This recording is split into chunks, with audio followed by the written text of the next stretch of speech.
Today, we're talking about a man who is, well, more than just a climber. He's practically a force of nature. Reinhold Messner.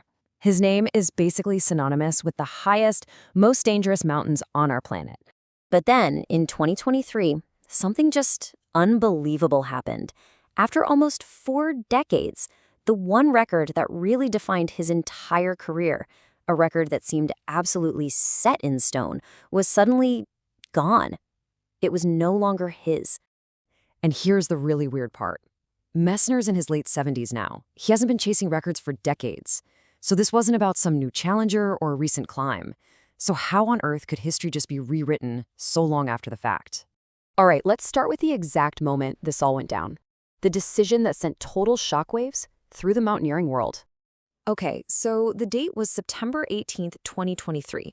Guinness World Records, the official keepers of pretty much every incredible human achievement, they made a formal change. A record that had stood unchallenged for 37 years was officially overturned. And just like that, the title of first person to climb all 14 of the world's 8,000-meter peaks was handed from Reinhold Messner to the American climber Ed Viesturs.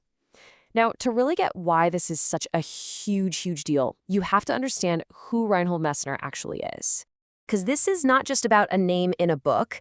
This is about the guy who completely reinvented the entire sport of mountaineering. Everything, from Messner, boiled down to his philosophy. And it can be summed up in 3 simple words. By fair means. What did he mean? Well, he meant climbing in the absolute purest style you can imagine.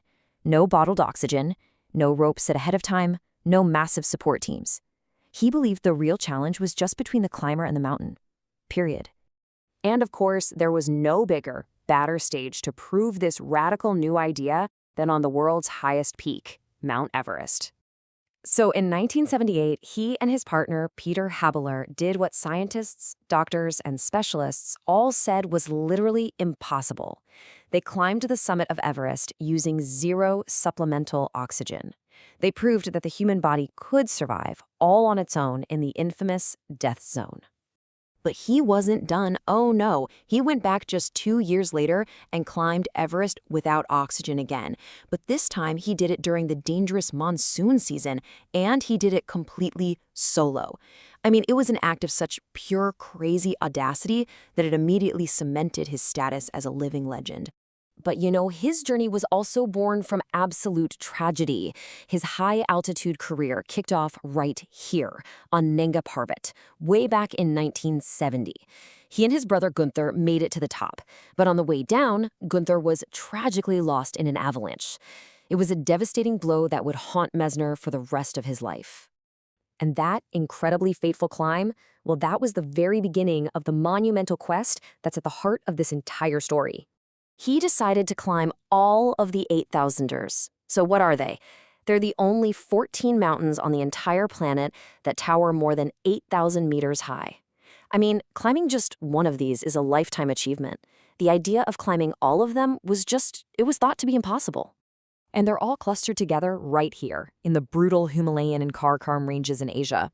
We're talking, quite literally, about the roof of the world. Yeah, this was no quick weekend project. Messner's chase for all 14 peaks took 16 years of his life. It started with that tragic victory on Nanga Parbat in 1970, and it finally ended in 1986 when he stood on top of his last peak, Lhotse. And his journey was just jam-packed with firsts. He wasn't just ticking mountains off a list, he was smashing boundaries every single time.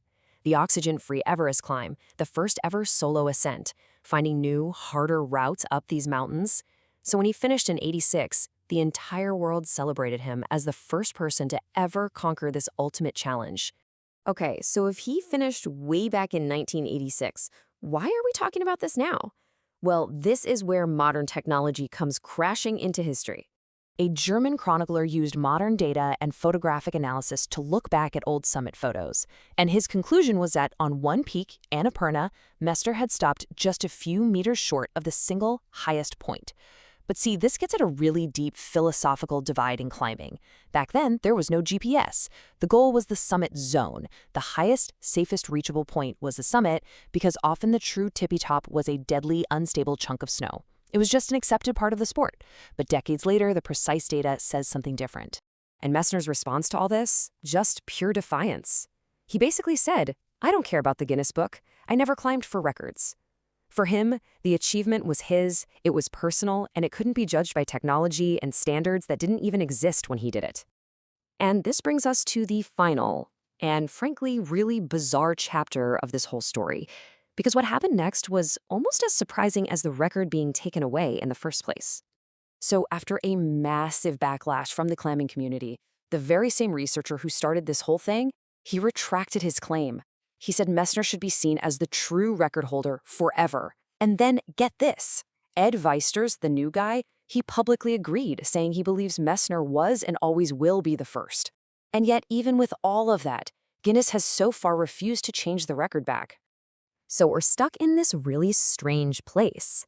The official record book says one thing, but the entire community of legends, including the guy who made the claim and the guy who holds the new record, they all say the opposite. It really makes you ask, what is a legacy anyway? And that's really the question at the heart of all this, isn't it? Is greatness measured by perfect GPS coordinates, confirmed by a computer decades later? Or is it measured in the human spirit of adventure, by the raw courage it takes to step out into the unknown and do what everyone else said was simply impossible?